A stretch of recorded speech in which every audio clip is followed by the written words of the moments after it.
আল্লাহ বলছে লম্বা পথ সফর করবা, তোমার কষ্ট হবে, মুসাফির, ঠিক আছে, তুমি ওই সময় রোজা ছেড়ে দিও, অন্য সময়ে যখন বাড়িতে থাকবা কাজা করে নিও। তুমি যদি একেবারে বৃদ্ধ দুর্বল হও, যে আর কোনোদিন সবল সুস্থ রোজা রাখার মতো যোগ্যতা তোমার ধারণা আর কোনোদিন হবে না, তো আল্লাহ বলেন অসুবিধা নাই, যাও ফিদিয়াতুম তুআমু মিসকিন, প্রত্যেক রোজার বিনিময়ে এক সাদকায়ে ফিতির, রমজানে যে ফিতরা দেন এই ফিতরা পরিমাণ একজন মিসকিনকে খাবার বা সমপরিমাণ মূল্য তুমি দিয়ে দাও। আল্লাহ বলেন সব রকমের সুযোগ রাখছি, প্রচন্ড দুর্বল হলে কি করবা, মুসাফির হইলে কি করবা, একেবারে বৃদ্ধ হইলে কি করবা, এইভাবে গর্ভস্থিত নারী যার গর্ভে বাচ্চা আছে তার জন্য কি করতে হবে আল্লাহ তাআলা বলেন, আলাদা আলাদা করে বলছি, কঠিন কিছু বলি নাই। সন্ধ্যা থেকে নিয়ে সুবহে সাদিক পর্যন্ত খাও, পান করো, স্বামী স্ত্রী মিলামেশা করো, সুবহে সাদিক থেকে সূর্যাস্ত পর্যন্ত শুধু এইটুকু সময় খাদ্য খাবার থেকে বিরত থাকো। শেষ দশক ইতিকাফের চেষ্টা করো, বেজর রাত্রিগুলো সবে কদর তালাশ করো, গুনাহ কইরো না। বাজারে তো সারা বছরই যাইতে পারবা, কাপড় লুঙ্গি শার্ট শাড়ি থ্রি পিস জুতা এ তো সারা বছরই কিনতে পারবা। একটা মাস আমি রহমত দেই, মাগফিরাত দেই, নাজাত দেই, এক একটা নেকিকে আমি 70 গুণ না শুধু হাজার লক্ষ কোটি গুণ নেকি বাড়ায়া দেই। এত কিছু দিয়ে আমি চেয়েছি যেন আমার বান্দা জান্নাতি হয়, মুত্তাকি হয়। তুমি বান্দা কদর করো, আর যদি কোনোভাবেই কদর না করে তো শেষ কথা হলো মনে রাখবেন, রমজানকে যে কদর করে না, রমজানেও যে গুনাহ করে, রমজানেও যে জাহান্নাম থেকে বাঁচার চেষ্টা করে না, রমজানেও যে জান্নাতের আমল করার চেষ্টা করে না, ভাই আমার, ছেলেরা আমার, বাবা আমার, পর্দার আড়ালের মা বোন আমার, সবাইকে এই শেষ কথা বলি। আল্লাহ রসুল বলছে, জিব্রাইল আইসা রমজানের শেষ দিন নবীজিকে আইসা বলে গেছে, ইয়া রাসূলুল্লাহ, এত বড় রমজান পেল, ইফতার, সাহারি, তারাবি, এতেকাফ, শবে কদর, প্রতি ঘন্টা মিনিটে এত মাফ নেওয়ার সুযোগ থাকার পরেও যেই নাফরমান জাহান্নাম থেকে বাঁচার চেষ্টা করে নাই, গুনাহ থেকে আল্লাহর কাছে মাফ নেয় নাই, জান্নাতের জরুর আশা পূর্ণ করতে পারে নাই, আমল করতে পারে নাই, খোদার কসম নবীজি বলছে, জিব্রাইল আইসা বলছে, ইয়া রাসূলুল্লাহ, এমন নাফরমানের উপরে আল্লাহর লানত, আল্লাহর লানত, লানত, লানত। নবী বলছে আমিন, আমিন, মানে নবী বলছে, হ জিব্রাইল, আমিও বললাম আল্লাহ এমন লানত আপনি কবুল করেন এই নাফরমান উম্মতের উপরে, আমি নবীরও লানত, যা তোর রূপে খোদার লানত পড়ুক, যা। এত বড় রমজান তুই এখনো বিড়িয়ে খাস, এত বড় রমজান নাফরমান তুই আজও ওজনে কমে দেস, তোর কিস্তি শেষ হয় না, সুদে শেষ হয় না, তোর নর্তকী দেখাই শেষ হয় না, তোর উলঙ্গ ছবি দেখাই শেষ হয় না, তোর জিনা ব্যভিচারে শেষ হয় না। তুই বেটি গত 11টা মাস বাজারে বাজারে ঘুরলা, এখনো রমজান, রমজান আইজও তোমার জুতা কিনা থ্রি পিস কিনা শেষ হয় না, যা। গুনাহ থেকে বাঁচতে যেহেতু পারলাই না, জাহান্নাম থেকে বাঁচার চেষ্টা করলাই না, তো জিব্রাইল বলছে আল্লাহ তার উপরে লানত দিছে, জিব্রাইলও লানত দিছে, নবী বলছে আমিন, আমিও দিলাম, যা তোর উপরে খোদার গজব পড়ুক। এরপরে এই নাফরমানকে বাঁচাবে কি? এই জন্য ভাই, এই প্রথম কথা, এটা সব সময় আমি প্রতিদিন এটা বলি, আমার জীবনের সবচেয়ে বড় কথা হলো এটা, যে দিল যেন মরে না যায়। আহা, এর চাইতে বড় দুর্ভাগ্য আর কিছু নেই, যে আর কোনোদিন তার চোখে আলো পড়ে না, আর কোনোদিন সে অন্ধকারকে অন্ধকার মনে করে না। প্রতিদিন বেনামাজি, কোনো তার চুল, চেহারা, লেবাস, তার হাঁটা চলা দেখলে মনে হয় না যে সে যে এক ওয়াক্ত নামাজ পড়ে না, এটা যে একটা পাপ বা এটা যে একটা অপরাধ, এই অনুভূতিটুকু, এই লজ্জা শরমটাও নাই। হে গালি দিয়া হাসে, বিড়ি খাইতে খাইতে হাসে, হারাম খাইতে খাইতে হাসতেছে, মানে স্বাভাবিক, কোনো এটা যে কোনো অপরাধ এইটাই তার মনে হয়। টেলিভিশনে নর্তকীর নাচ দেখতেছে, নাটক, সিনেমা, এটা যে অপরাধ এটাও মনে হয় না। এমন যেন না হয়, এটা দুর্ভাগ্য। অনেক বুড়া মানুষেরা আমার খুব আফসুস লাগে, মুরব্বী 60-65 বছর বয়স হয়ে গেছে, দিনের পর দিন টেলিভিশন দেখে, চা দোকানে বসে বসে, দিনের পর দিন বিড়ি সিগারেট খায়, অথচ 65 বছর 60 বছর। কল্পনা করেন, খবর নিলে দেখবেন আজিয়া 40 বছর ধরে বিড়ি খায়। কারণ উনি তো আজিয়া 60 বছর বয়সে, আজকে 2 বছর 6 মাস হয় বিড়ি ধরছে না, উনি ধরছে মনে হয় 40 বছর আগে। 60 বছর বয়সেও যে রঙিন টেলিভিশনে নাচ গান দেখে, এই বদভ্যাস উনার আজকে মনে হয় 40 বছর। কথায় কথায় যিনি গালি দেয়, আপনি খবর নিলে দেখবেন এই বদভ্যাস উনারা যে 30 বছর। আহা, 30 বছরও কেউ আপনাকে মনে করে নাই এটা গুনাহ? 30 বছরেও ভাবেন নাই? এই জন্য এটা মনে রাখতে হবে। এটা হলো শুরুর কথা। অমনোযোগী মানুষ, গাফেল মানুষ, খামখেয়ালি হুজুররা হুজুরদের কথা বলে। আমার এগুলার দরকার কি? আমার বাবুরে জান চলে না, কোন রকম সংসারটা চালাইতে জান শেষ, হুজুরের এত কথা দইরা ফার্মুনি। উনি মস্কারি করে, ফাইজলামি করে। হ্যাঁ, হুজুররা আমনে রে আখেরাতের কথা বলে, আর আমনে ইয়ার কি মারে না? চা দোকানে বসে বসে গপ মারে। ও কয় তো হুজুররা তো কয়, ভালো লাগে কয়, বুঝি তো আমরা লাগিয়ে তো কয়, ফারি না ও শেষ। এই কথা বললে আপনারে ফেরেশতা ছেড়ে দিব, ঠিক না? মানে মস্কারি করে আর কি, ইয়ার কি করে। উনি মনে করছে তামাশা করছে। আখেরাত তামাশা না, আখেরাত খামখেয়ালি না, দুনিয়া তামাশা, দুনিয়া খেলাধুলা, দুনিয়া ফালতু জিনিস, দুনিয়া একদম ফালতু, দুনিয়া বেহুদা। নবীজি সাল্লাল্লাহু আলাইহি সাল্লাম বলছেন, একটা কান কাটা মরা ছাগলের সমপরিমাণ মূল্য আল্লাহর কাছে দুনিয়ার নাই। বিশুদ্ধ হাদিস। নবীজি সাল্লাল্লাহু আলাইহি সাল্লাম বলছেন, একটা মাছির ডানা পরিমাণ মূল্য আল্লাহর কাছে দুনিয়ার নাই। লাউ কানাতিদ দুনিয়া তা'দিলু ইনদাল্লাহ মিসলা জানাহি বাউদা মা সাকা কাফিরাম মিনহা শারবাতাম মিন মা'ইন। নবীজি সাল্লাল্লাহু আলাইহি সাল্লাম বলেছেন, আদ-দুনিয়া মালউনা ওয়া মালউনুন মা ফিহা। নবীজি বলছে দুনিয়া পুরাটা অভিশপ্ত, মালউন, লানতের যোগ্য, এবং দুনিয়ার যা আছে সব অভিশপ্ত। আল্লাহর নবী সাল্লাল্লাহু আলাইহি সাল্লাম বলেছেন। আল্লাহ তাআলা কোরআনুল কারীমে বলছে, আরাদিতুম বিল হায়াতিদ দুনিয়া মিনাল আখিরা ফামা মাতাউল হায়াতিদ দুনিয়া ইল্লা কালিল।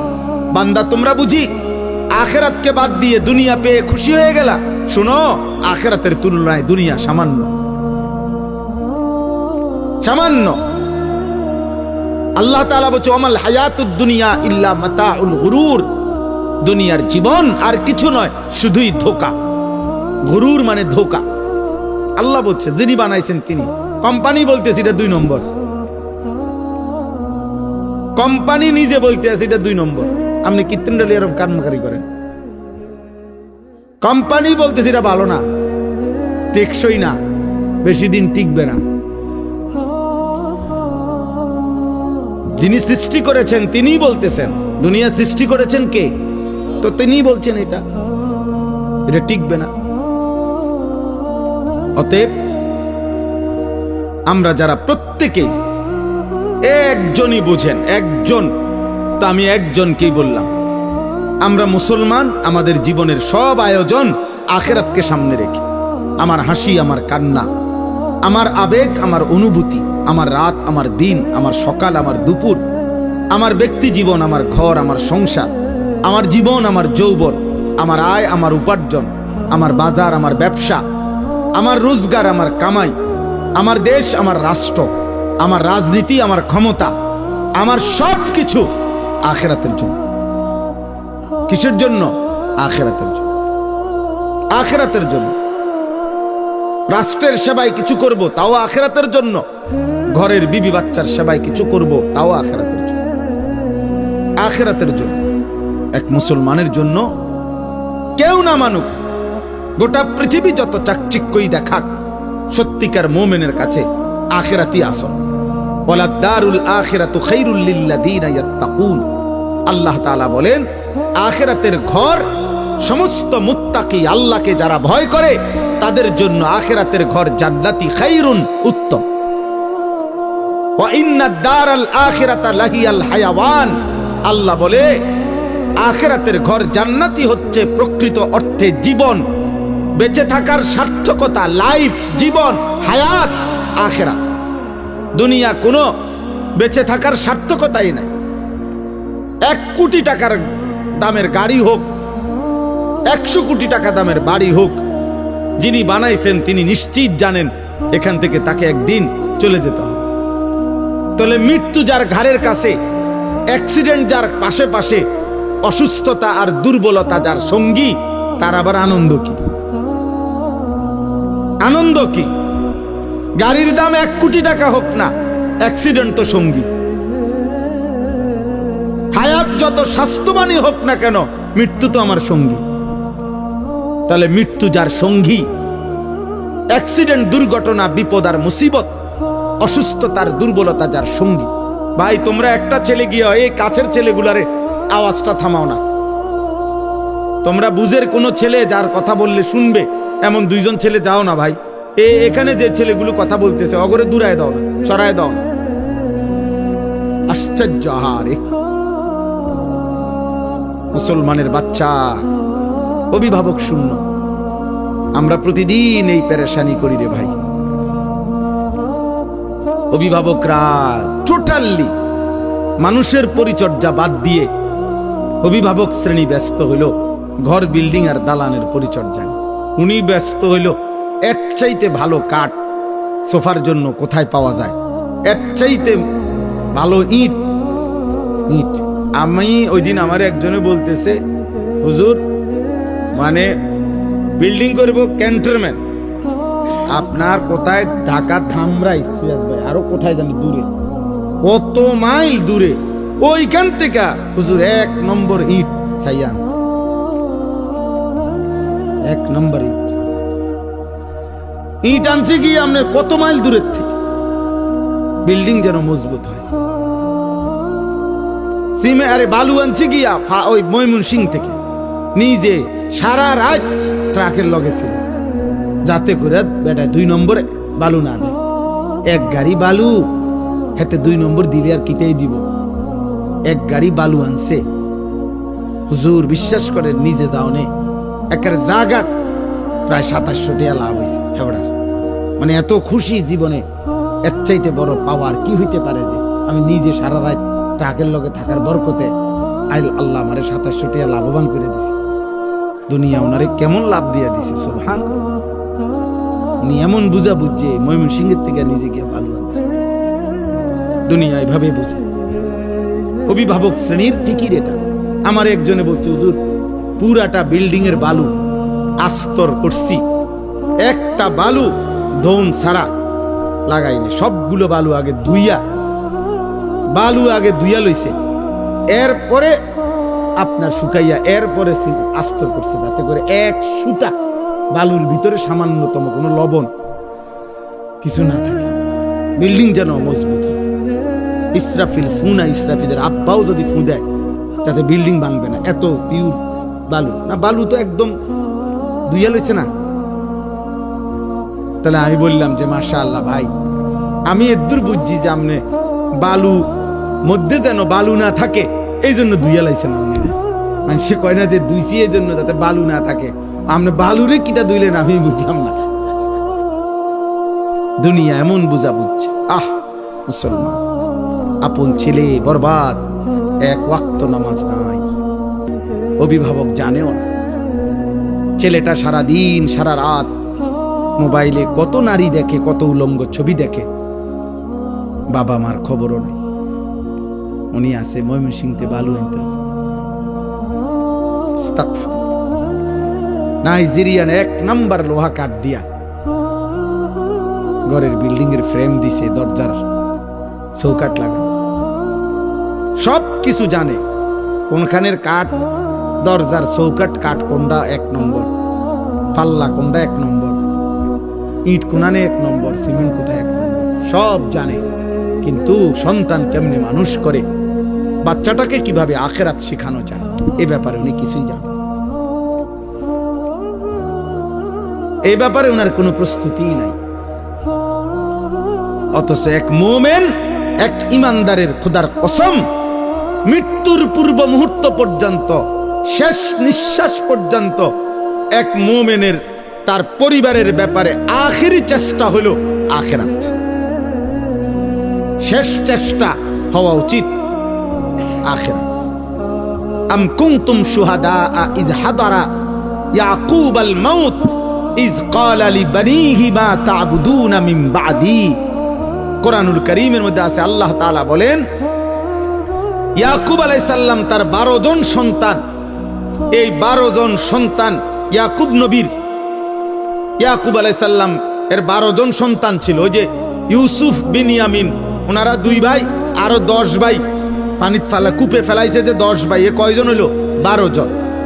12 জন সন্তান ইন্তেকালের সময় ইয়াকুব আলাইহিস সালাম ওনার চারদিকে বসাইয়া, কোরআনে আল্লাহ বলছে, উনি জিজ্ঞেস করছে, মা তা'বুদুনা মিন বা'দি, ছেলেরা আমার, মৃত্যুর পূর্বে শেষ তোদের কাছে আমি জানতে চাই, তোমরা আমার পরে কার ইবাদত করবা, কার গোলামি করবা, আমি শুধু এই কথা শুনতে চাই। ক্বালু না'বুদু ইলাহাকা ওয়া ইলাহা আবাইকা ইব্রাহিমা ওয়া ইসমাঈলা ইলাহান ওয়াহিদা।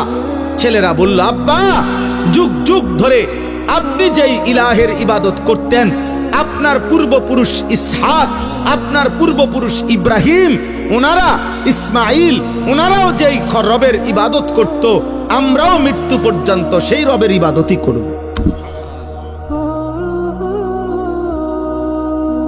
তো ইয়াকুব আলাইহিস সালাম বলছে, ঠিক আছে আব্বা, আমি বিদায় নিলাম, আমি নিশ্চিন্ত, আমার সন্তানের কাছ থেকে আমি শেষবারের মতো আল্লাহর ইবাদতের কথা মনে আছে কিনা এটা জেনে রাখি। চিন্তা করে দেখে হযরত ইব্রাহিম আলাইহিস সালাম, কোরআনুল কারীমের মধ্যে আছে, ইব্রাহিম নবী আল্লাহর কাছে দোয়া করতেন, রব্বি জাআলনি মুকিমাস সালাহ ওয়া মিন যুররিয়্যাতি রব্বানা ওয়া তাকাব্বাল দুআ। কোরআনুল কারীমের মধ্যে সবচেয়ে বেশি দোয়া হলো ইব্রাহিম নবীর দোয়া। অনেক দোয়া আছে, ইব্রাহিম আলাইহিস সালাম দোয়া করছেন, তন মধ্যে এই একটা দোয়া কেবল, এটা একটু ভিন্ন আঙ্গিকের ইব্রাহিম নবী বলছেন। সেটা কি? ইব্রাহিম আলাইহিস সালাম বললেন, এই যে এখন বললাম, উনি বললেন, আল্লাহ, আপনি আমাকে শতভাগ নামাজি বানায় দেন, অমিন যুররিয়াতি, এবং আমার সন্তানদেরকেও, আমার বংশধরকেও আপনি নামাজি বানান। এরপরে বলছে, আল্লাহ, আমার আরো দোয়া আছে, সামনে বলতেছি, তবে রব্বানা ওয়া তাকাব্বাল দুআ, এই দোয়াটা এখনই আলাদাভাবে এখনই কবুল করেন। এটা আমার আলগা দোয়া, এটা স্পেশাল দোয়া, পরেরটি দিবেন না দিবেন পরে, কিন্তু এটা দিতে হইব, যে আমাকে নামাজি বানাবেন, আমার সন্তানদেরকে নামাজি বানাবেন।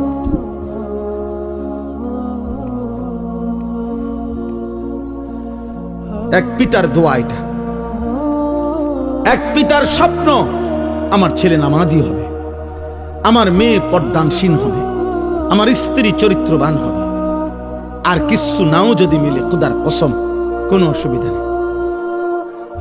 স্ত্রী সন্তান যদি বছরের পর বছর মাটিতেও ঘুমায়, তাইলেও কোনো সমস্যা নাই।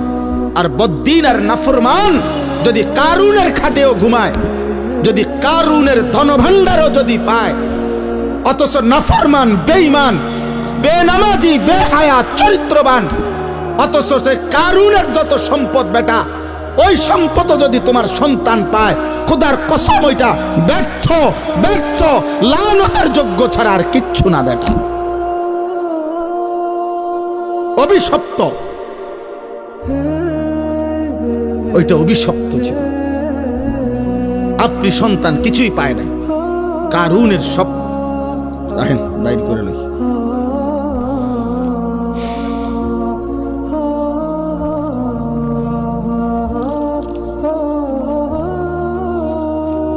আপনাদেরকে দেখাই,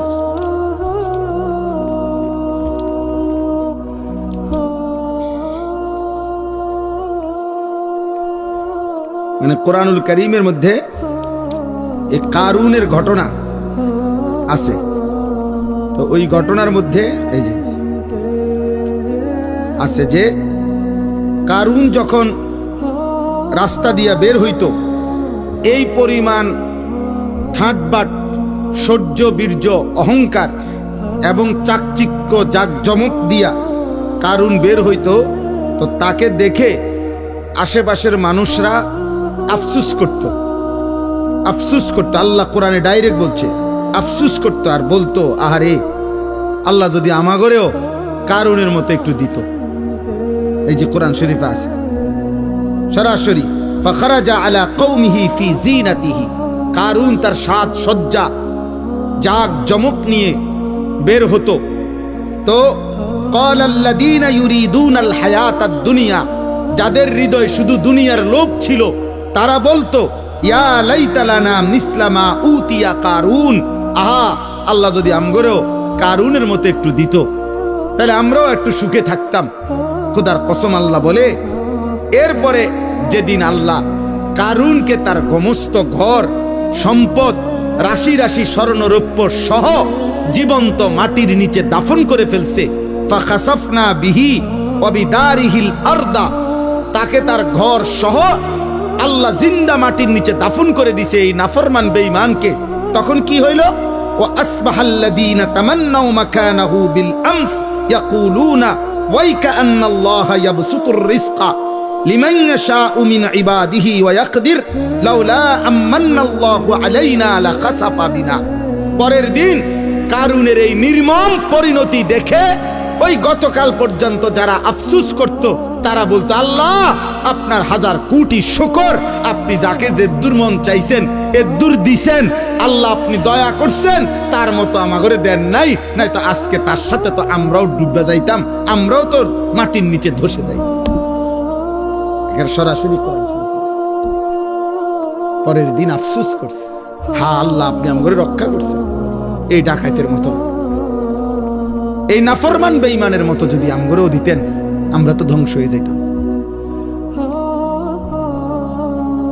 এই জন্য বাবা, যে বাচ্চাগুলো আল্লাহর কোরআনের হাফেজ হইল, যাদের মাথায় পাগড়ি দেওয়া হলো, হাসরের দিন আপনি তাদেরকে দেখবেন, ওরাও আপনাকে দেখবে। আর ছেলেরা, তোমরা যারা এই মহল্লার ছেলে, অথবা তারা যেই মহল্লার, তোমরা যারা এই তার মহল্লার পাশাপাশি, তোমরাও তাকে দেখবা, তারাও তোমাদেরকে দেখবে। একটা গুরুত্বপূর্ণ কথা মনে রাখবেন, কোরআনুল কারীমের মধ্যে আছে, ফাইন্নামা হিয়া জাজরাতুন ওয়াহিদাতুন ফাইদা হুম ইয়ানজুরুন। আল্লাহ তাআলা বলেন, হাসরের মাঠটা কি? আল্লাহ বলেন, ইসরাফিলের একটা ফু। ইসরাফিল একটা ফু দিবে দ্বিতীয়বারের মতো, আর কবরের সবকিছু উপরে উঠে আসবে, আর হাসরের ময়দান হবে, আর প্রত্যেকে তাদের পরিচিত জনকে একে অপরে তাকাইতে থাকবে। এই জন্য তাফসীরের মধ্যে আছে, কিয়ামতের দিন আমাদের প্রত্যেককে কিন্তু আমাদের পরিচিত লোকজনদের সাথেই দাঁড় করানো হবে। মানে আমারে চীনের মানুষের লোকে দাঁড় করাইতো না, আমারে কোনো জাপানের মানুষের লোকে দাঁড় করাইতো না, আমারে আমার পরিচিত লোকদের সাথেই কি করানো হবে? দাঁড় করানো হবে। ফাইদা হুম ইয়ানজুরুন, একজন আরেকজনকে, আরে সিরাজ ভাই নি, উনি বলে, আরে আনিস ভাই, এই যে উনি, তো আমি এখন উনাকে এখানে দেখেই উনি আমার সামনে আইসা সালাম দিছে, তাকাইয়ে আমি, আরে সিরাজ ভাই, উনি আমার সাথী, আমরা একসাথে কামিল পাস করছি, একসাথে একই ইয়ারমেট, তাইলে এরকম পরিচিত। ফাইদা হুম ইয়ানজুরুন, একজন আরেকজনকে দেখবে, চিনবে, আরে দোস্ত, আরে আপনি, এইভাবে চেনা জানা পরিচিত মানুষদের মাঝেই উঠবে। খোদার কসম, তখন যার আমল নামা ডান হাতে দেওয়া হবে, সে তার এই পরিচিত লোকগুলাকে একটা চিৎকার দিয়া আমল নামাটা হাত দিয়া দেখায় বলবে, হা উমুকরাউ কিতাবিয়া, আমার আমল নামা দেখো, আমার নাম জান্নাতীদের কাতারে উঠছে। দেখো দেখো, এবার নাফরমান কি দেখাবে? কি দেখাবে? বেঈমান কি দেখাবে? তখন ইমানদার তো দেখাবে, হা উমুকরাউ কিতাবিয়া, আমার আমল নামা পড়ো, দেখো, ইন্নী জানানতু আন্নী মুলাকিন হিসাবিয়া। সে বলবে, আমি আপনাদের মাঝেই বড় হইছি, আপনাদের সাথে খাইছি, ঘুমাইছি, এক বাজারেই ব্যবসা করছি, দোকানদারি করছি, এক গ্রামেই চলাফেরা করছি, কিন্তু খোদার কসম আমি কলিজা দিয়া বিশ্বাস করেছি হাসরের দিন হবে, এই জন্য আমি বাজারও করছি, নামাজও পড়ছি, সংসারও করছি, হালালও খাইছি, রোজগারও করছি, কষ্টও করছি, আবার হালালের দিকেও খেয়াল করছি। হালালের দিকেও খেয়াল। আমার একজন আপনজন আছে, আমার আপনজন, আমার একজন দুলা ভাই আছে, উনি বলছেন পুরা বাজার সাক্ষী দিছে শত শতবার। উনি নিজে বলছে আমারে, ভাই আমি গত 37 বছরের ব্যবসার জীবনে 37 বছর ব্যবসার জীবনে কোনোদিন আমার জামাত নামাজের 5 ওয়াক্ত কোন ওয়াক্তের নামাজের জামাত ফৌত হইছে, মিস হইছে, আমার 37 বছর ইতিহাসে আমার এটা মনে হয় না। উনি এখনো জীবিত আছে। উনি ওই বাজার ব্যবসায়ী সমিতির সভাপতি, বাজারের সবচেয়ে বেশি দোকান উনার। উনি একা 7টা 9টা দোকান চালায়,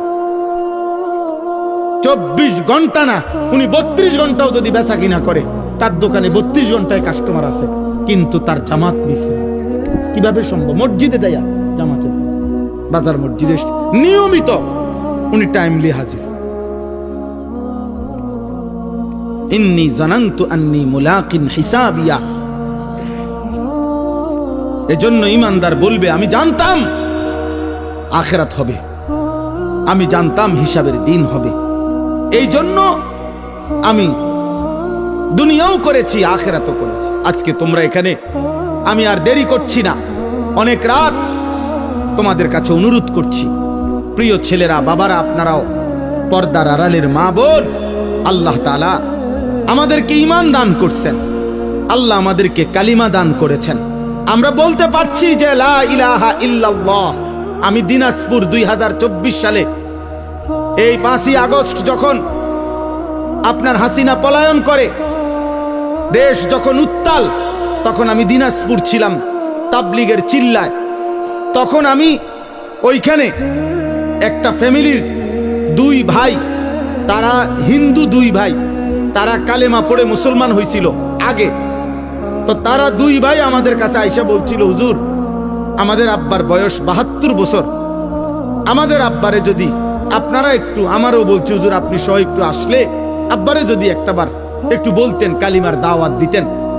আমরা তো দুনো ভাই কালেমা পড়ছি, আব্বারে যদি একটু বুঝাইতেন। আমার মনে আছে আমি উনার কথা মতো উনাগো ভাইদের, আমরা 3 জন আলেম প্রায় 2.5 ঘন্টা ওনার সাথে কথা বলছি। ওই 72 বছর বয়স্ক হিন্দু লোকটা, ওই চাচারে বলছি, উনি বলতেছে কয় যে সৃষ্টিকর্তা যে একজন, আমি এটা মানি, প্রতিমা পূজা যে ঠিক না এটাও আমি মানি, এইভাবে বলছে আমারে। আমি বললাম, চাচা দরজা বন্ধ, জানালা বন্ধ, আমি একলা, আমরা 3 জন মাত্র আলেম, হুজুর পৃথিবীর কাউকে কোনোদিন বলবো না, আপনি শুধু একবারের জন্য, এই কথাটাই আমাদেরও কথা। ঈশ্বর একজন, আপনি বলতেছেন প্রতিমা পূজা ঠিক না, আপনি বলছেন, কথা তো ঠিকই আছে, আগাই লাইছেন, এই তো কথা। আপনি শুধু আমাদের কালেমার আরবিটা কোন, লা ইলাহা ইল্লাল্লাহ মুহাম্মাদুর রাসূলুল্লাহ, এই কথাটা কোন চাচা? ওনারে আমরা 3 জন কানছি, এই কোরআন হাতে বললাম, কিন্তু উনি বলতেছেন আমি এটা কইতাম না। 2.5 ঘন্টা পর্যন্ত কানছি। তখন আমি আইসা আমার সাথীদের কাছে বলছিলাম যে, দোস্ত আল্লাহ যারে কালেমা বলায় নাই, 72 বছর পরেও তার মুখ দিয়ে তার মালিকের নাম একবারও উচ্চারণ হয়। তোমরা জানো না আব্বা, আল্লাহ তাআলা আমাদেরকে কত বড় নিয়ামত দিছিলেন, কত বড় নিয়ামত দিছিলেন। আল্লাহ যাকে ঈমান দেয় না, আল্লাহ যাকে কালেমা দেয় না, আল্লাহ যদি ফয়সালা নেয় ঈমান দিবে না, আল্লাহ যদি ফয়সালা নেয় কালেমা দেবে না, তো খোদার কসম নবী সাল্লাল্লাহু আলাইহি সাল্লাম, আল্লাহর মাহবুব, আল্লাহর হাবিব, আল্লাহর কলজার টুকরা নবী, আল্লাহর মাহবুব যিনি, গোটা জগৎ আল্লাহ যেই বন্ধুর জন্য সাজাইছেন, এত মায়া এত ভালোবাসা যেই বন্ধুর জন্য, সেই নবী সাল্লাল্লাহু আলাইহি সাল্লামও 1000 বার 1,00,000 বার চোখের পানি ফেলাইছে, 2 হাত তুলছে। কোরআনে বুখারী শরীফের রওয়ায়াত, নবীজি উনার চাচা আবু তালেবের জন্য 2 হাত তুলছে, লা আস্তাগফিরান্না লাকা মা লাম উনহা আনকা, বুখারীর ইবারত। উনি বলছে, নবীজি আল্লাহ আমারে নিষেধ না করা পর্যন্ত চাচা আপনার জন্য আমি আল্লাহর কাছে ক্ষমা প্রার্থনা করব। নবীজি চাচারে বলছে মনো হাজার হাজার বার, ইয়া আম কুল লা ইলাহা ইল্লাল্লাহ কালিমাতান আশহাদু লাকা বিহা ইনদাল্লাহ। একবার চাচা লা ইলাহা ইল্লাল্লাহ বলেন, আমি আপনার জন্য হাসরের ময়দানে সাক্ষী দেব। চাচা একবার বলেন, একবার বলেন, একবার বলেন, একবার বলেন। কাঁদতেছিলেন। কোন কিতাবের মধ্যে আছে শেষ পর্যন্ত নবীজি এটা পর্যন্ত বলছে, চাচা আপনি ঠিক আছে বইলেন না, আমি বলি, আপনি শুধু ঠোঁটটা নাড়েন, আমার লগে শুধু ঠোঁট নাড়েন, আমি আপনার জন্য সাক্ষী দেব। আল্লাহ তাআলা বলছে, মা কানা লিন নাবিয়্যি ওয়াল্লাযীনা আমানু আন ইস্তাগফিরু লিল মুশরিকিন ওয়ালাউ কানু উলি কুরবা। কোরআনের আয়াত, সূরা তাওবার আয়াত। আল্লাহ আয়াত নাজিল করে বলছে, বন্ধু সাবধান, হাত নামান, নামান, হাত নামান, হাত নামান। কোন নবী এবং ইমানদার কারো জন্য অনুমতি নাই মুশরিক বেঈমানের জন্য আমি আল্লাহর কাছে ক্ষমা প্রার্থনা করার অনুমতি নাই। আমি ইমান দেব না বলছি, দেব না যে দেবই না। আপনি হাবিব, আপনি মাহবুব, সব ঠিক আছে, কিন্তু আপনি বললেও দেব না। যারে দেব না তারে দেবই না। তোমরা বাবা মনে করছো বিড়ি খাইতে খাইতে জীবন শেষ, সিগারেট টানতে টানতে জীবন শেষ, মোবাইলের নর্তকী দেখতে দেখতে জীবন শেষ। নাফরমান বেটা, চুল একটা ঠিক করতে করতে বেটা ছাগল, তোর মতো ছাগল বেটা, তোরে বেঈমানে একটা চুলের ফ্যাশনের মধ্যে নিয়া তোরে তার দলে নিয়ে গেছে গা। তোরে বেটা একটা কয়টা উলঙ্গ নারী মোবাইলের কয়টা ধরতেও পারো না, সুইতাও পারো না, শুধু চাইয়া তাকে ব্যয় কইরা এই কয়টা নর্তকী দেখাইয়া তোর ইমান নিয়ে গেল, তোর আখিরাত নিয়ে গেল, তোর কপালের সেজদা নিয়ে গেল, তোর আল্লাহ নিয়ে গেল, তোর রাসূল নিয়ে গেল। থুতু মারি তোর কপালে, থু তোর কপালে, থু তোর কপালে, থু। বেনামাজি তোর কপালে থুতু মারি, থু তোর কপালে। ছি ছি ছি ছি, কি দেখাইয়া তোরে নিয়ে গেল বেটা? সারাদিন তোরে কি দেখাইলো? মোবাইলের কয়টা নর্তকী, এগুলার জাত আছে না বংশ আছে? এগুলার মধ্যে কোনো সতীত্ব আছে না, ইজ্জত আছে না, সম্মান আছে? মোবাইলের নর্তকীর কাছে কিছু আছে? তো ওই কি দেখলো এটা? আর এটা কি নারী? এটা তো নারী না, এটা তো নারীর ছবিও না, ছবির ছায়া। এটা তো ছায়া ছবি। তো তুমি কি দেখে শরীরটা শেষ করলো? ওই যে দেখেন, ওই আর এক অপদার্থ দেখেন, এই মোবাইল এটা ধরে রেখেছে, দেখছেন? রাত 12টা বাজে, বিবেকের কোনো অনুভূতি নাই। হ্যাঁ, মনে করছে জীবন মানে মোবাইল, এটাই ভাবে, মনে করছে জীবন মানে চুল ফিরাইতাছি, কেউ মাতে না, আমারে যে সুন্দর লাগে, বুঝেন না? খারাইয়া মুতি, যে সুন্দর লাগে আমারে, যেন দিয়ে মুতে ধরে হেন দিয়ে মুতালায়। এটা কি রাস্তার পাশে হেন দিয়ে গাড়ি যায়, সিএনজি যায়, মানুষ যায়, বেডই যায়, বেডি যায়, কি মনে করে? আরে কি মনে করবো কি তা? আবার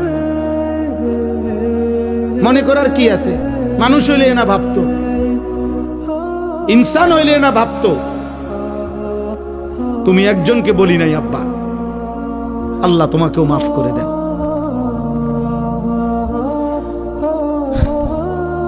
আফসুস বেটা, আফসুস।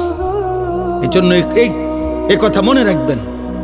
আমার কাছে একটা কিতাব আছে, ফিকহু তারবিয়াতিল আবনা, আরবি কিতাব। আমি ওই কিতাবে এই কথাটা পড়ছি। ওই আরবের একজন বিখ্যাত লেখক, তিনি এটা লিখছে।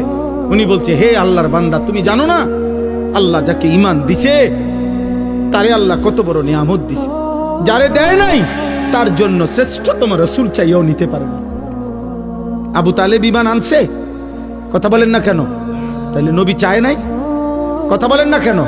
তাহলে আল্লাহ যখন ফয়সালা নিছে দেব না, তো নবী সাল্লাল্লাহু আলাইহি সাল্লামও তো চেয়ে নিতে পারে না। ইব্রাহিম আলাইহিস সালাম, ওনার আব্বা আজর ওনার বাফেরে কালেমা পড়াইবার জন্য এই কোরআনে আছে শত শতবার, লক্ষবার, হাজার হাজার বার ইয়া আবাতি, ইয়া আবাতি বলছে, হে আব্বা, হে আব্বা, আব্বা আপনি কালেমা পড়েন, কালেমা পড়েন, কালেমা পড়েন। পাগল হয়ে গেছে, কত লক্ষবার বলছে। আল্লাহ বলছে, ইব্রাহিম আপনিও আমার বন্ধু, আপনিও আমার খলিল, কিন্তু আমি আল্লাহ সিদ্ধান্ত আপনার বাবাকে ঈমান দেব না, দেব না তো দেবই না, আপনি বললেও দিব না। এই জন্য ইব্রাহিমের হাত নামায় ফেলছে, বাবাকে ঈমান দেয় নাই, দিছে কথা বলেন তো। আবার 12 বছর বয়সী ছেলেটাকে জিজ্ঞাসা করছে, এই ইব্রাহিম, কি আশ্চর্য আল্লাহর ইচ্ছা দেখেন। ইব্রাহিমে বাবারে এভাবে বলল, কালেমা হইল না। আবার এই ইব্রাহিম আলাইহিস সালাম ইসমাইলের 12 বছরের এই ছেলেকেই, ওনারই ছেলে তো না, পরে জিগাইছে যে বাবা, আমি স্বপ্নে দেখতেছি যে আল্লাহর হুকুমে আমি তোমাকে জবাই করতেছি, তুমি কি কও? সে বলতেছে, নিশ্চিন্তে আপনি আমার মালিকের হুকুম পালন করেন, আমি আমার আল্লাহর ফয়সালার উপরে ধৈর্য ধারণ করব। 12 বছরের ছেলে তার মালিক চিনে, 12 বছরের ছেলে কালেমা চিনে, 12 বছরের ছেলে আল্লাহ চিনে। আল্লাহ ইমান দিলে 12 বছরের ছেলেকে দিলেন, আর আল্লাহ ইমান দেয় নাই তো 70 বছরের বাবাকে ইমান দেয় নাই। কার ফয়সালা? আল্লাহর ফয়সালা, আল্লাহর ফয়সালা। সেদিন হাসরের ময়দানে মনে পড়বে, আল্লাহ জিজ্ঞেস করবে, বলবে, বান্দা তুমি জানো না আমি তোমারে কত বড় নিয়ামত দিছিলাম, তুমি ঈমান ফিরায় দিছ, তুমি আমার আজান ফিরায় দিছ, তুমি আমার একটা একটা সেজদা ফিরায় দিছ। আমি যতবার আজান দেওয়াইছি ততবার বলে দিছিলাম, হাইয়া আলাস সালাহ, নামাজে আসো। শুধু এতটুকু বলে ছেড়ে দেই নাই, আমি বারবার বলছি হাইয়া আলাল ফালাহ। এই নামাজে সফলতা, এই নামাজে কামিয়াবি।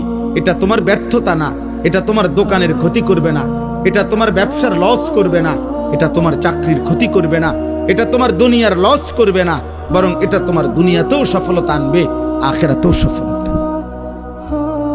অতএব চলেন এই রাত গভীরে আজকে আমার এই শেষ কথাটা এটাই, আমাদের সামনে মাহে রমজান, আমাদের সামনে মাহে রমজান। আল্লাহ তাআলা বলছে, ইয়া আইয়ুহাল্লাযীনা আমানু, হে ঈমানদারগণ, তোমরা আমার, পৃথিবীর আর কেউ শুনুক আর না শুনুক, মোমেন, তুমি বলতেছো তুমি মোমেন, তুমি বলছো তুমি মুসলমান, তোমার মুখ দিয়ে তো তুমি লা ইলাহা ইল্লাল্লাহ বলতেছো, তোমার মুখ দিয়ে তুমি মুহাম্মাদুর রাসূলুল্লাহ বলছো। অতএব আমি তোমার কাছে চাচ্ছি, কুতিবা আলাইকুমুস সিয়াম, তোমাদের জন্য আমি রোজাকে ফরজ করলাম, কামা কুতিবা আলাল্লাযীনা মিন ক্বাবলিকুম, তোমাদের পূর্ববর্তী ঈমানদারদের উপরেও আমি রোজা ফরজ করেছিলাম। কেন? লাআল্লাকুম তাত্তাকুন। আল্লাহ বলছে, গত 11 মাসে আমি চেয়েছি তোমাকে মুত্তাকি বানাইতে। আমি 11 মাস ধরে বলছি, ইত্তাকুল্লাহ ইত্তাকুল্লাহ ইত্তাকুল্লাহ, আল্লাহকে ভয় করো, আল্লাহকে ভয় করো, আল্লাহকে ভয় করো, আল্লাহকে ভয় করো। কিন্তু কোনো পাত্তা দিলা না বান্দা, কোনো পাত্তা দিলা না। ঠিক আছে বান্দা, যাও, আমি আল্লাহ আবারও দয়া করে সব বাদ দিলাম, 11 মাস বাদ, যাও একটা মাস মাত্র এবার, আইয়ামাম মাদুদাত, 30টা দিন গোনা গোনা, 30 দিন, 31 দিন হবে না, 32 দিন লাগবে না, 30 দিন, 30 দিন, কথা কথাই, প্রয়োজনে একদিন কমায় এলামু, 29 দিন, হয় 29 নয় সর্বোচ্চ 30, 30টা দিন তুমি রমজান পালন করবা, একটা গুনাহ করবা না। চুরি, ডাকাতি, জিনা, ব্যভিচার, মদ, জুয়া, অশ্লীলতা, বেহায়াপনা, অসভ্যতা, নোংরামি, বেপরদিগি, উলঙ্গতা, অসভ্যতা, হারাম উপার্জন করবা না। আর জিকির করবা, তিলাওয়াত করবা, রোজা রাখবা, ইফতার করবা, সাহারি খাবা, তারাবি পড়বা, শেষ দশকে এতেকাফ করবা, সবে কদর তালাশ করবা, প্রতিদিন কাঁদবা, দোয়া করবা, মুনাজাত করবা। একটা মাস গুনে গুনে আমার ইবাদত আমলে কাটাইবা, গুনাহ থেকে বেঁচে থাকবা। আল্লাহ বলেন, আমি 30 দিনেই তোমারে মুত্তাকি বানায়া জান্নাতি বানায়া দেব, লাআল্লাকুম তাত্তাকুন। আল্লাহ তাআলা বলছে, বান্দা কঠিন হবে না, কষ্ট হবে না, দেখো তুমি নিয়ত করলে পারবা। এখানে আছে, ইউরিদুল্লাহু বিকুমুল ইউসরা ওয়ালা ইউরিদু বিকুমুল উসরা। আল্লাহ তাআলা বলে, বান্দা আমি যেমনে যেমনে রমজান সাজাইছি, রমজান, রোজা, ইফতার, সাহারি, তারাবি, এতেকাফ, শবে কদর, যেটা যেমনে সেটিং করছি, আল্লাহ বলে, বান্দা বিশ্বাস করো, আমি নিজে, আমি আল্লাহ খেয়াল রাখছি তোমার যেন সহজ হয়, কঠিন যেন না হয়। এইভাবে আমি আল্লাহ বিধানটা আমি নিজের হাতে সাজাইছি। ইউরিদুল্লাহু বিকুমুল ইউসরা, তোমার কঠিন হবে না, তোমার কঠিন হবে না। আমি জানি তোমার ভিতর বাহির, তোমার শরীরের যোগ্যতা কদ্দুর, এটা আমি দিছি বান্দা। তোমার শরীর স্বাস্থ্য, তোমার জীবন যৌবন আমি দিছি। তুমি অসুস্থ প্রচন্ড, কোনোভাবেই তুমি পারবা না, তো ঠিক আছে, ফামান কানা মিনকুম মারিদান, তুমি যদি প্রচন্ড অসুস্থ হও, যে অসুস্থতা রোগ বেড়ে যাবে রোজা রাখলে, তো ঠিক আছে, যখন সুস্থ হও তখন তুমি কাজা করে নিও। আল্লাহ বলছে, লম্বা পথ সফর করবা, তোমার কষ্ট হবে মুসাফির, ঠিক আছে তুমি ওই সময় রোজা ছেড়ে দিও, অন্য সময়ে যখন বাড়িতে থাকবা কাজা করে নিও। তুমি যদি একেবারে বৃদ্ধ দুর্বল হও যে আর কোনোদিন সবল সুস্থ রোজা রাখার মতো যোগ্যতা তোমার ধারণা আর কোনোদিন হবে না, তো আল্লাহ বলেন অসুবিধা নাই, যাও ফিদিয়াতুম তুআমু মিসকিন, প্রত্যেক রোজার বিনিময়ে এক সাদকায়ে ফিতির, রমজানে যে ফিতরা দেন এই ফিতরা পরিমাণ একজন মিসকিনকে খাবার বা সমপরিমাণ মূল্য তুমি দিয়ে দাও। আল্লাহ বলেন সব রকমের সুযোগ রাখছি। প্রচন্ড দুর্বল হলে কি করবা, মুসাফির হইলে কি করবা, একেবারে বৃদ্ধ হইলে কি করবা, এইভাবে গর্ভস্থিত নারী যার গর্ভে বাচ্চা আছে তার জন্য কি করতে হবে আল্লাহ তাআলা বলেন। আলাদা আলাদা করে বলছি, কঠিন কিছু বলি নাই। সন্ধ্যা থেকে নিয়ে সুবহে সাদিক পর্যন্ত খাও পান করো, স্বামী স্ত্রী মিলামেশা করো, সুবহে সাদিক থেকে সূর্যাস্ত পর্যন্ত শুধু এটুকু সময় খাদ্য খাবার থেকে বিরত থাকো। শেষ দশক ইতিকাফের চেষ্টা করো, বেজর রাত্রিগুলো সবে কদর তালাশ করো, গুনাহ কইরো না। বাজারে তো সারা বছরই যাইতে পারবা, কাপড় লুঙ্গি শার্ট শাড়ি থ্রি পিস জুতা এ তো সারা বছরই কিনতে পারবা। একটা মাস আমি রহমত দেই, মাগফিরাত দেই, নাজাত দেই, এক একটা নেকিকে আমি 70 গুণ না শুধু হাজার লক্ষ কোটি গুণ নেকি বাড়ায়া দেই। এত কিছু দিয়ে আমি চেয়েছি যেন আমার বান্দা জান্নাতি হয়, মুত্তাকি হয়। তুমি বান্দা কদর করো, আর যদি কোনোভাবেই কদর না করে তো শেষ কথা হলো মনে রাখবেন, রমজানকে যে কদর করে না, রমজানেও যে গুনাহ করে, রমজানেও যে জাহান্নাম থেকে বাঁচার চেষ্টা করে না, রমজানেও যে জান্নাতের আমল করার চেষ্টা করে না, ভাই আমার, ছেলেরা আমার, বাবা আমার, পর্দার আড়ালের মা বোন আমার, সবাইকে এই শেষ কথা বলি। আল্লাহ রসুল বলছে, জিব্রাইল আইসা রমজানের শেষ দিন নবীজিকে আইসা বলে গেছে, ইয়া রাসূলুল্লাহ এত বড় রমজান পেল, ইফতার সাহারি তারাবি এতেকাফ শবে কদর প্রতি ঘন্টা মিনিটে এত মাফ নেওয়ার সুযোগ থাকার পরেও যেই নাফরমান জাহান্নাম থেকে বাঁচার চেষ্টা করে নাই, গুনাহ থেকে আল্লাহর কাছে মাফ নেয় নাই, জান্নাতের জরুর আশা পূর্ণ করতে পারে নাই, আমল করতে পারে নাই, খোদার কসম নবীজি বলছে, জিব্রাইল আইসা বলছে, ইয়া রাসূলুল্লাহ এমন নাফরমানের উপরে আল্লাহর লানত, আল্লাহর লানত, লানত, লানত। নবী বলছে আমিন, আমিন। মানে নবী বলছে, হ জিব্রাইল আমিও বললাম আল্লাহ এমন লানত আপনি কবুল করেন এই নাফরমান উম্মতের উপরে, আমি নবীরও লানত, যা তোর রূপে খোদার লানত পড়ুক, যা। এত বড় রমজান তুই এখনো বিড়িয়ে খাস, এত বড় রমজান নাফরমান তুই আজও ওজনে কমে দেস, তোর কিস্তি শেষ হয় না, সুদে শেষ হয় না, তোর নর্তকী দেখাই শেষ হয় না, তোর উলঙ্গ ছবি দেখাই শেষ হয় না, তোর জিনা ব্যভিচারে শেষ হয় না। তুই বেটি গত 11টা মাস বাজারে বাজারে ঘুরলা, এখনো রমজান, রমজান আইজও তোমার জুতা কিনা থ্রি পিস কিনা শেষ হয় না, যা। গুনাহ থেকে বাঁচতে যেহেতু পারলাই না, জাহান্নাম থেকে বাঁচার চেষ্টা করলাই না, তো জিব্রাইল বলছে আল্লাহ তার উপরে লানত দিছে, জিব্রাইলও লানত দিছে, নবী বলছে আমিন, আমিও দিলাম, যা তোর উপরে খোদার গজব পড়ুক। এরপরে এই নাফরমানকে বাঁচাবে কি? হ্যাঁ বলেন? অতএব বাবা তামসা করো, কোনো অসুবিধা নাই, এ কথা শেষ আমার। মনে রাখো, হাসি কান্না আনন্দ বেদনা সুখ দুঃখ, হ্যাঁ আনুগত্য অবাধ্য ঈমান কুফর কোনো কিছুতেই পৃথিবী থামে না, তুমিও থামতা না, একদিন কবরেই চলে যাইত। হাসলেও কাঁদলেও, সুখে থাকলেও দুঃখে থাকলেও, ইমানদার হইলেও নাফরমান হইলেও, আনুগত্য থাকলেও আনুগত্য না থাকলেও, সেজদা দিলেও মোর মৃত্যু হবে, সেজদা না দিলেও মৃত্যু হবে, সেজদা দিতে দিতে আব্দুল কাদের জিলানী হইলেও মৃত্যু হবে, নাফরমানি করতে করতে ফেরাউন নমরুদ হইলেও কি হবে? অসুবিধা নাই, কোনো অসুবিধা নাই। চলো ভাই, কারো জন্য পৃথিবী থামে না, আমাদের কারো মৃত্যুতে, আমাদের কারো জন্মে সেকেন্ড ঘন্টা মিনিট এক সেকেন্ড থামে না। সময়ের গতি থামে? কথা বলে না। পৃথিবী থামে কারো জন্য? না না। কোন ক্ষমতাধরের মৃত্যু আর কোন ফকিরের মৃত্যু, সময়ের কাছে সবাই সময় বলে আমি চলছি তো চলছি, কে মরলো, কে জিতলো, কে হারলো, কে জন্ম নিল, আমার তো সময়, আমি যাচ্ছি আখিরাতের দিকে, আমি যাচ্ছি কবরের দিকে। ওয়াকুল্লুম ফি ফালাকিন ইয়াসবাহুন। আল্লাহ বলে সব কিছু তার নির্ধারিত গক্ষপথে গন্তব্যের দিকে মানে আখিরাতের দিকে চলছে, সব চলছে। আমরা সবাই যাচ্ছি কোন দিকে? কথা বলে না, আমরা যাচ্ছি কোন দিকে ভাই? আখিরাতের দিকে। অতএব ব্যক্তি, ঘর, সংসার, পরিবার, দেশ, রাষ্ট্র, রাজনীতি, ক্ষমতা সবকিছুতে আখিরাতকে প্রাধান্য দিবেন। বলেন ইনশাআল্লাহ, বলেন ইনশাআল্লাহ। ভোটের আগের দিনও আখিরাতকে প্রাধান্য দিবেন, ভোটের দিনও আখিরাতকে প্রাধান্য দিবেন, ভোটের পর দিনও আখিরাতকে প্রাধান্য দিবেন, আখিরাতকে প্রাধান্য দিবেন। কোনোভাবেই দুনিয়ার কাছে বিক্রি যাবেন না। আল্লাহ আমাদেরকে হেফাজত করেন, আল্লাহ আমাদেরকে কবুল করে নেন আমার ভাই।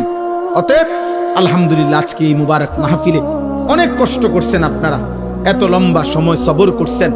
আলহামদুলিল্লাহ, আল্লাহ তাআলা এই ফুলগড় বারেশ্বর মাদ্রাসা আল্লাহ কবুল করে নেন। আজকে যেই ছেলেরা হাফেজে কোরআন হয়েছে, আল্লাহ তাদেরকে কবুল করে নেন। যাদের সহযোগিতা করেছে, তাদেরকে হাদিয়া দিয়েছে বিভিন্ন রকমের, মাশাআল্লাহ, আল্লাহ তাআলা তাদের সবাইকে কবুলার মঞ্জুর করে নেন। আমার একটা ছোট্ট পরামর্শ আছে, সেই পরামর্শটা হইল, না মানলেও সমস্যা নাই, বাকি আমি আমার পরামর্শ হইল, ওই যেই প্রবাসী কল্যাণ সংস্থার নাম বলছেন কি জানি, বারেশ্বর প্রবাসী কল্যাণ সংস্থার কাছে, আপনাদের কাছে আমার পরামর্শ হলো, আমার আন্তরিক প্রশংসা, প্রতি বছর যে হাফেজে কোরআন হবে তাকে একটা সাইকেল পুরস্কার দেওয়া হবে। সাইকেল পুরস্কারের সাথে কোরআনের হাফেজের কি সম্পর্ক আমি এটা বুঝলাম না, আমার এটা মাথার ধরল না। সাইকেলের সাথে কোরআন হেফজের সাথে সম্পর্ক কি হইল? এতে করে সে কি করবে? মানে হাফেজে কোরআন সাইকেল দিয়া আলাদা কি লাভবান হবে, এটা আমার মাথায় ধরল না। হ্যাঁ, এটা আমি বুঝলাম না। এই জন্য আমার পরামর্শ হলো, কোনো হক্কানি মুত্তাকি আলেমে দ্বীন থেকে পরামর্শ নিয়ে আপনি জেনে নিবেন যে কোনো তালেবে ইলমকে, কোনো মাদ্রাসার ছাত্রকে, কোনো হাফেজে কোরআনকে কি পুরস্কার দিলে তার উত্তম হবে, তার সারা জীবনের এলেম অর্জনের জন্য কাজে লাগবে, পড়ালেখার জন্য কাজে লাগবে। এখন এইটা দিয়ে যদি সে কালকার থেকে গোটা 1 মাস সরকির মতো সারাটা মুরাদনগর ঘুরে, তাইলে প্রবাসী কল্যাণ সংস্থার নেকি কি হবে আমি বুঝি না। এই জন্য আমি এটা ফিরাইয়া নিতে বলি না। আমি এবার তো দিছেন আলহামদুলিল্লাহ, কিন্তু উনি বলছেন প্রতি বছরে একটা সাইকেল দিবে না। পৃথিবী যদি সবাই আপনার যেই সম্ভাবনা দেখা দিছে বাংলাদেশে, যেই প্রতিশ্রুতি এইবার নির্বাচনকে সামনে রেখে, আমি তো ধারণা করতেছি 13 তারিখ যেই জিতক 12 তারিখ প্রত্যেকের হেলিকপ্টার দিবে। বুঝেন নাই কথাটা? তাইলে তখন তার সাইকেল কাজে লাগতো না। এই জন্য তালেবে ইলম এটা নিরুৎসাহিত করছি না, আপনারা পুরস্কার দিবেন, হাদিয়া দিবেন, কিন্তু আলেমে দ্বীন থেকে মশওয়ারা করে দিবেন। অর্থাৎ যেন ওই বাচ্চার আজীবন তার এলেমের কাজে লাগে, পড়ালেখার। এমন সুন্দর কোরআনুল কারীমের 2 সেট 10 সেট তাফসীর হইতে পারে, যেটা তার দাওরায়ে হাদিস একবারে শেষ পর্যন্ত আজীবন তার পড়ালেখার কাজে লাগবে। রাসূলুল্লাহ সাল্লাল্লাহু আলাইহি সাল্লামের হাদিসের অনেক কিতাব, তাকে 30,000 টাকার কিতাব দেন, তারে 20,000 টাকার কিতাব কিনে দেন, যেটা সে আজীবন কি করবে? পড়ালেখা করবে। হ্যাঁ, আমার ছেলে হাফেজ হইয়া পুরস্কার পাইছে তাফসিরে তাওজিহুল কোরআন। তো আমি একদিন আমার বাসার এই তাফসির আমারও আছে, তা আমি আমার একটা খণ্ড পাচ্ছিলাম না, খুঁজেই পাচ্ছি না। 2-3 খণ্ড, আমার একটা খণ্ড আমি পাই না, ওই খণ্ডটাই তখন আমার দরকার। আমার ছেলে আমারে দৌড়াই এসে বলছে, আব্বু আমি যে পুরস্কার পাইছি এইটাই তো তাফসির, তাহলে আমি এটা খুলে দেই আমারটা। তাহলে হে, তার প্যাকেটিং করা ছিল, ওইখান থেকে খুইলা আমার এইটা দিছে, আব্বু এটা। তাহলে আমি তখন পড়লাম। আমার অনেক কিতাব আমার সন্তান পড়ে, আমার সন্তানের কিতাবও আমি পড়ে আমার উপকার হয়েছে। কথা বুঝছেন না? এই জন্য আগামী দিনে আপনাদের কাছে অনুরোধ রইল, সাইকেল না, বরং তার এলেমের সাথে কোরআন সুন্নাহর এলেম শিখবে এমন কিছু, যার দ্বারা এরকম কিছু হাদিয়া দিলে সেটা বেশি পরিমাণে হোক, ইনশাআল্লাহ এতে বরকত হবে। আপনারাও সাদকায়ে জারিয়ার সওয়াব পাইতে থাকবেন। কিতাব অল্প দিনে কি হয়ে যায় না, নষ্ট হয়ে যায় না। প্রজন্মের পর প্রজন্ম কিতাব পড়ে। অনেক যারা সম্ভ্রান্ত ফ্যামিলি এমন আছে, যাদের পারিবারিক পাঠশালায়, আরে পারিবারিক কুতুবখানায়, লাইব্রেরিতে 100 বছর আগের দাদা পূর্বপুরুষের কিতাব বই কি আছে সাজানো আছে। তাইলে বোঝা গেল যে এটা ফায়দা আসবে, এটা দীর্ঘমেয়াদী হবে। আল্লাহ তাআলা আপনাদেরকে তৌফিক দেন। এই মাদ্রাসার সাথে যার যত সম্পৃক্ততা আছে আল্লাহ কবুল করেন। আল্লাহ আজকের এই মেহমান উপস্থিতি সবাইকে কবুল করেন। বিশেষ করে আমার প্রিয় বন্ধু মাওলানা সিরাজুল ইসলাম ভাইকেও আল্লাহ তাআলা ভরপুর কবুল করেন। ছোটবেলার আমরা ছাত্র জীবনের দোস্ত ছিল, আজ অনেক দিন পরে দেখা হয়েছে। আল্লাহ তাআলা তাকে সুস্থতার সাথে আফিয়তের সাথে মানুষের কল্যাণে খেদমত করার তৌফিক দান করেন। আমিন আমিন।